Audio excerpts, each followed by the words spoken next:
दर्शकों को नमस्कार। मैं doctor Shakti Singh Shekhawat, assistant professor, college education, Rajasthan. मैं स्वागत करता हूं प्रोफेसर नरेश दादी साहब, पूर्व वाइस चांसलर का। नमस्कार। कि आज आप स्टूडियो में पधारें और एक जो बड़ा वर्तमान में एक टॉपिक जिसके ऊपर विमर्श चल रहा है, उस पर हम आज सर का ध्यान आकृष्ट करना चाहेंगे और सर से उन बातों के ऊपर, उन पहलुओं के ऊपर बात करना चाहेंगे कि भारत और इंडिया, इन दोनों कंसेप्ट के ऊपर एक विमर्श चल रहा है और हमारे संविधान ने भी इंडिया दैट इज भारत और हिंदी में उसको भारत अर्थात इंडिया कहा है। तो मैं सर से निवेदन चाहूँगा कि सर आप उस पर हमें कुछ मार्गदर्शन प्रदान करें, कुछ आपकी। देखिए, ये जो बात आजकल उठ रही है कि क्योंकि एक किसी अभी जो सम्मेलन हुआ था G20 का, उसमें भारत के राष्ट्रपति, प्रेसिडेंट ऑफ भारत के नाम से जब आया था, उससे ये बहुत सी बातें सामने आई कि सरकार इसको इंडिया नाम हटाकर और केवल भारत करना चाह रही है, ऐसा कुछ आया था। इससे ये विमर्श आरंभ हुआ। देखिए, भारत का नाम क्या रखा जाए, ये भारत संविधान सभा में काफ़ी बहस इस पर हो चुकी है। उस समय ये मत माना गया था, किया गया था कि भाई हमें एकदम से अपने पास्ट से डिसकंटिन्यू नहीं करना चाहिए, क्योंकि उससे क्या है, बहुत सी चीज़ें हैं, जैसे पार्लियामेंट्री सिस्टम भी उनका था और बहुत सारी इंडियन पिनल कोड उनका था, बहुत सारी चीज़ें ब्रिटिश गवर्नमेंट की तरफ से एक लीगेसी के रूप में हमारे सामने आई थी। अब हम एक दिन कह देंगे साहब सबको ख़त्म कर रहे हैं, तो हम आगे एकदम से नया राज्य कैसे बना पाएंगे। तो उनका कुछ चीज़ें धीरे धीरे इसमें परिवर्तित होनी चाहिए और फिर हम अपने पूरा भारत को, इसको भारतीयकरण पूरा कर लेंगे। तो उसमें आया सबसे पहले तो कि नाम क्या रखा जाए। इसलिए पहला संविधान का पहला जो प्रावधान है वो यही है, इंडिया दैट इज़ भारत, यानी परिभाषित किया हमारे देश को क्या कहा जाए। अब इंडिया शब्द जो है वो ऐसा कहा जाता है कि ग्रीक सिटी स्टेट मेगास्थनीज ने सबसे पहले इंडिका में इसके बारे में बात की। बाद में जब ब्रिटिशर्स ने शासन अपने हाथ में लिया तो उन्होंने जितने भी एक्ट बनाए, उन्होंने इंडिया के नाम से एक्ट बनाए। गवर्नमेंट ऑफ इंडिया एक्ट 1909, 1935, 1892, ये सब गवर्नमेंट ऑफ इंडिया के एक्ट थे। तो उन्होंने इसको प्रशासनिक दृष्टि से और जोग्राफिकल जो नियंत्रण था उनकी दृष्टि से इसको इंडिया शब्द का प्रयोग करने लगे कि एक शब्द प्रयोग मिले, क्योंकि भारत बहुत से छोटे छोटे राज्यों में बटा हुआ था। तो उसको ध्यान में रखते हुए कहा कि इस इंडिया को तो कंटिन्यू किया जाए, क्योंकि इसमें पूरी दुनिया में ये इंडिया के नाम से जाना जाता है आज। अब इसको परिवर्तित करेंगे तो एकदम से परेशानी होगी, तो अपन इंडिया तो एक्सेप्ट कर ले, लेकिन हम चाहें कि हम आज़ाद हो चुके हैं, ये कैसे मालूम पड़ेगा। तो हमने कहा इंडिया दैट इज़ भारत, यानी इंडिया जो कि भारत है। अब इसमें देखिए आपकी महत्वपूर्ण कौन सा है, इंडिया या भारत। हाँ बिल्कुल। मैं इसको थोड़ा उदाहरण देना चाहूँगा गांधी जी से। गांधी जी ने 1927-28 में कहा था ट्रुथ इज गॉड, यानी सत्य ईश्वर है। तो उन्होंने माना था ईश्वर, चूँकि वो स्वयं ईश्वर को मानते थे, तो उन्होंने कहा ईश्वर सबसे बड़ा होता है, इसलिए सत्य, अहिंसा, जितने भी ये अवधारणा है वो सब ईश्वर में समाहित हो जाती है। सत्य हो या अहिंसा हो या ब्रह्मचर्य हो, कोई भी अवधारणा है वो अंत में जाकर, क्योंकि ईश्वर के सारे ये विशेषताएं हैं। अब इसलिए उन्होंने कहा ट्रुथ इज गॉड। लेकिन बाद में उनको एहसास हुआ कि साहब जो ईश्वर में विश्वास नहीं करता, अनिश्वरवादी है, वो फिर कैसे इस बात को मानेगा, सत्य को। तो 1931 या 32 में उन्होंने कहा कि नहीं, गॉड इज ट्रुथ, ईश्वर ही सत्य है, यानी सत्य जो है वो बड़ा है, उसमें ईश्वरवादी और अनिश्वरवादी सब उसमें समाहित हो सकते हैं। इसी सिमुली को अगर अपन यहाँ लगाएं तो अंग्रेजी में जो इंडिया दैट इज भारत, इसका अर्थ ये कि भारत बड़ा है, इंडिया इसमें समाहित है, अगर हम उसको कोरिलेटरी, उसको अगर हम कंपेयर करते हैं तो। इसलिए ये कहना कि साहब वो भारत करने से कोई बहुत बड़ा क्रांति हो जाएगी या हम उसको देख लेंगे, ऐसा मेरा नहीं मानना है। ये विवाद उस समय समाप्त हो गया था कॉन्स्टिट्यूंट असेंबली में और इसको स्वीकार कर लिया गया था। अब ये जो विवाद शुरू हुआ है वो मेरा मानना है कि राजनीतिक ज़्यादा है, सांस्कृतिक दृष्टि से या और किसी दृष्टि से इसका कोई ज़्यादा महत्व नहीं। सर मेरा इसमें एक सवाल आपसे ये है जी कि आपने फरमाया कि इंडिया दैट इज भारत, यानी भारत को महत्व दिया है इंडिया की तुलना में। वहीं हम जब उसका हिंदी संस्करण संविधान का पढ़ते हैं तो वो कहते हैं भारत अर्थात इंडिया। तो क्या ये दोनों अंतर्विरोध नहीं है क्या आपस में? नहीं, ये मेरा मानना है कि अंतर्विरोध नहीं होगी, दोनों को बराबर समान दृष्टि रखने के कारण से दिया गया। भाई ऐसा नहीं लगे कि एक शब्द को ज़्यादा महत्व दिया जा रहा है, इसलिए हिंदी में ऐसा वर्जन किया गया, अंग्रेजी में ऐसा किया गया। दोनों का जो शक्ति है, दोनों का जो अर्थ है वो समान है, ये बताने के लिए किया गया। यहाँ मान लेते हैं कि दोनों समान हैं जी। अब हम बात करना चाह रहे थे कि ये केवल पॉलिटिकली है या ये कल्चरल है या इसका क्या इम्पैक्ट है। तो मेरा एक दृष्टिकोण ये है, और बहुत लोगों का ये दृष्टिकोण भी है मेरे साथ साथ, कि अगर आप आपकी अस्मिता को, अगर आप अपने स्वत्व को पहचानना चाहते हैं, अपनी आइडेंटिटी को रखना चाहते हैं, तो क्या गलत है कि एक विदेशी व्यवस्थाओं के द्वारा या विदेशी सभ्यताओं के द्वारा जो आपका नामकरण किया गया, कि यूनानियों ने हमें इंडिया कहा या ईरानियों ने हमें हिंदुस्तान कहा, तो अगर भारत कर दिया जाए तो इसमें क्या हर्ज हो सकता है? देखिए, मेरा सोचना थोड़ा अलग है। ये जो बहस चलती है कि कुछ लोग भारत के हैं, कुछ लोग बाहर के हैं, जो बाहर से लोग आए उनको विदेशी मानते हैं, उन्होंने नामकरण किया, उसको चेंज करना चाहिए। अब बाहर से तो करीब करीब सारे लोग बाहर से ही आए हैं। यूँ तो मानो आप हरारी या देखे, बाहर मनुष्य जाति का उद्भव कहाँ से हुआ, तो वो अफ्रीका से हुआ है, तो सब अफ्रीका से आए हुए हैं अल्टीमेटली। अब ये आप क्या करते हो, इतिहास को एक जगह रोक देते हो, भाई यहाँ के बाद वाले जो आए वो तो भारत के हैं और उससे पहले वाले विदेश के हैं। ये जो असली झगड़ा है वो ये है कि चूंकि हम यहाँ रह गए, कुछ लोग जो पता नहीं बाहर से आए या थे, और उन्होंने अब वो करने लगे हमारी, ये वैसा ही है जैसे कि एक रेल के डब्बे में भीड़ हो। अब भीड़ में सब कहता है भाई कोई जगह नहीं, कोई नहीं आएगा बाहर से, फिर कोई कैसे ही खिड़की में से कूद के अंदर घुस जाता है। तो पहले तो कोई इसको जगह नहीं देता, फिर थोड़ी देर में वो उनके साथ बैठने लग जाता है, उसको मान लेते हैं भाई हमारी पार्ट है।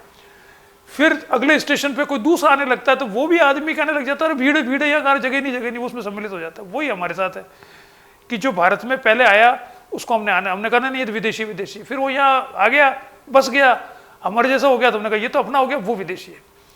तो ये इतिहास को इस दृष्टि से बांटना कि ये लोग विदेशी थे, उन्होंने नामकरण किया या कुछ किया, उसको तो हम नहीं मानेंगे, बाकी के जिन्होंने किया वो उनको स्वदेशी, ये मेरा मानना ये आर्बिट्रेरी है।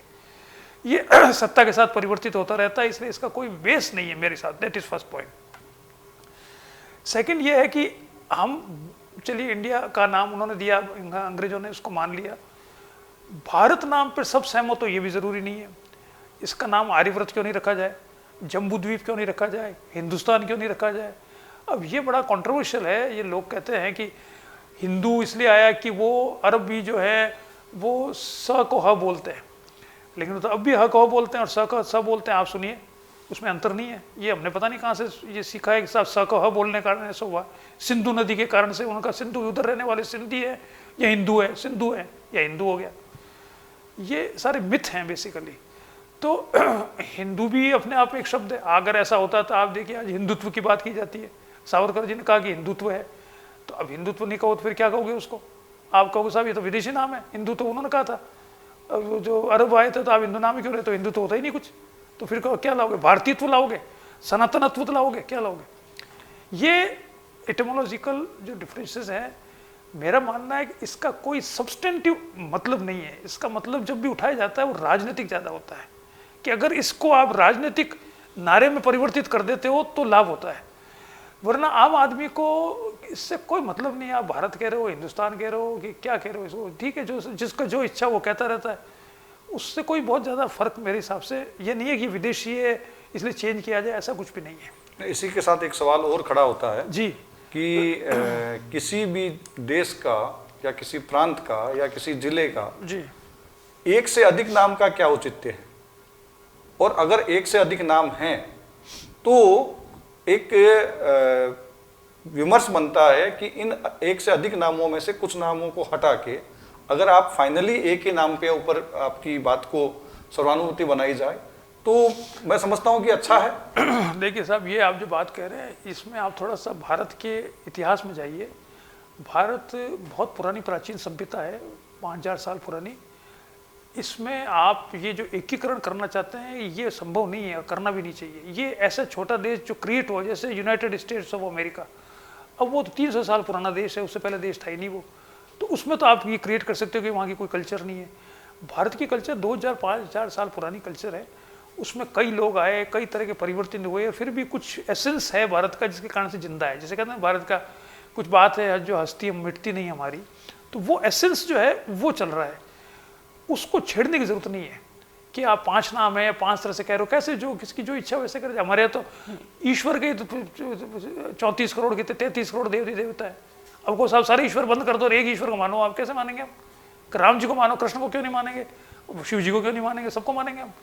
ये जो कोशिश की जा रही है, ये मूल रूप से इसको एक ऐसा बनाया जा रहा है कि एक जैसे हिंदू है, अब हिंदू का अर्थ क्या होता है? कोई राम जी को मानने वाला हिंदू है, जो नास्तिक है वो भी हिंदू है, उसके अलग अर्थ है। लेकिन हम कहते हैं हिंदू का अर्थ ये कि ये 4 काम करे जब हिंदू है। जैसे जो दूसरे धर्म है उसमें ऐसा होता है कि ये 4 काम करोगे तब आप इस धर्म के माने जाओगे, उनके रिचुअल्स कंपलसरी है। हमारे कोई रिचुअल कंपलसरी नहीं है। मैं हूँ, अब मैं पैदा हो गया अभी सिर्फ, और मैं कुछ भी नहीं कर रहा हूँ तो मैं तो हिंदू मानते मेरे को उस जाति का मानते जिस जाति में पैदा हो गया। मैं कुछ करूँ या ना करूँ उसकी कोई जरूरत ही नहीं है। तो मेरा मानना है कि ये जो आप कह रहे हैं कि बहुत सारे नाम होना भारत की विशिष्टता है, अनेकता हमारी विशिष्टता है, इसको तोड़कर एक करने का प्रयास भारत की इतिहास को, संस्कृति को तोड़ने का प्रयास होगा। एक और बात है जो आप शायद पूछना चाह रहे हो, जो इसको और मैं खुद एक्सप्लेन कर दूं, वो है अस्मिता के बारे में कि साहब हम अपनी अस्मिता को एस्टेब्लिश, स्थापित करना चाहते हैं दुनिया में कि हम अब गुलाम नहीं रहे, हम पूरे स्वतंत्र हैं। इसके कारण से बहुत से शहरों के नाम बदले गए, हम जानते हैं। कलकत्ता नाम जो था कोलकाता किया गया, मुंबई को चेंज किया गया, ऐसे और भी बहुत से नाम चेंज किए गए छोटे छोटे शहरों के।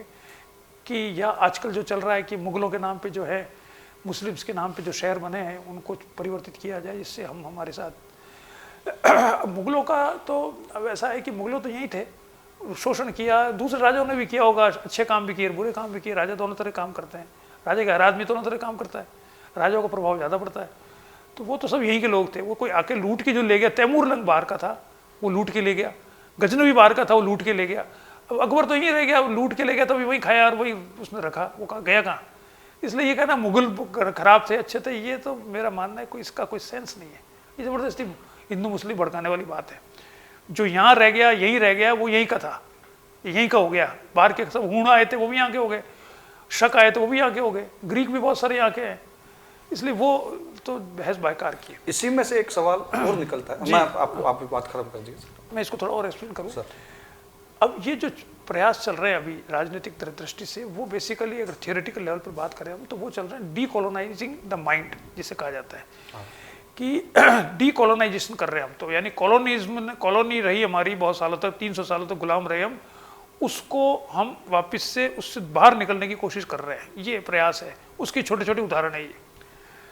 मेरा मानना है कि साहब ये तो प्रयास सही है, सारी दुनिया में हो रहा है। जहाँ जहाँ पे कॉलोनी जो थी वो पुरानी, वो अपने आप को आज़ाद महसूस करा के और अपने अस्मिता क्रिएट करने की कोशिश कर रही है। लेकिन उसके लिए बेहतर, उसके लिए तरीके दूसरे बेहतर हैं बनिस्बत इसके। जैसे अगर हम भारत को दुनिया में स्थापित करना चाहते हैं तो हमें अपने आर्थिक विकास को करना चाहिए। यानी ऐसी स्थिति आनी चाहिए कि $1 में $80 आए। आज $1 में 80 रुपये आ रहे हैं। आप तुलना कीजिए ब्राज़ील की, ब्राज़ील में $1 में 5 ब्राज़ील की लिरा आ रही है, जो भी वहाँ की वो है मुद्रा है जो। तो वो उसको कहने की जरूरत नहीं ब्राज़ील का क्या नाम है, जब $1 में 5 ही आ रही है तो वो अपना आप से बहुत आगे हो गया, भारत बहुत पीछे रह गया। तो अगर हम ये अपनी अस्मिता बनाना चाहते हैं तो ऐसी इकोनॉमी बनाएं कि जो रुपये को डॉलर के बराबर लाने की कोशिश करे।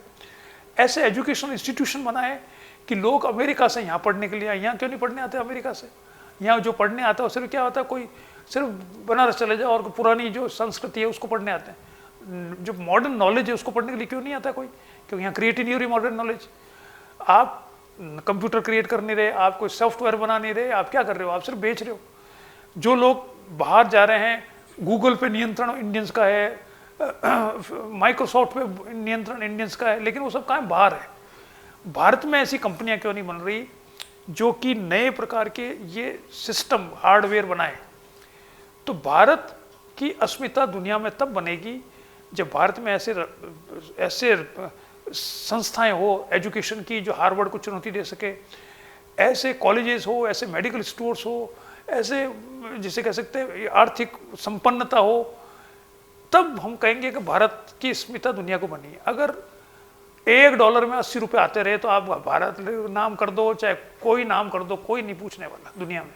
आप कुछ ही कर दो, आप आपस में खुश होते रहो कि साहब हम नहीं मान रहे, हम गुलाम नहीं रहे, तो एक दूसरे को कहते रहो।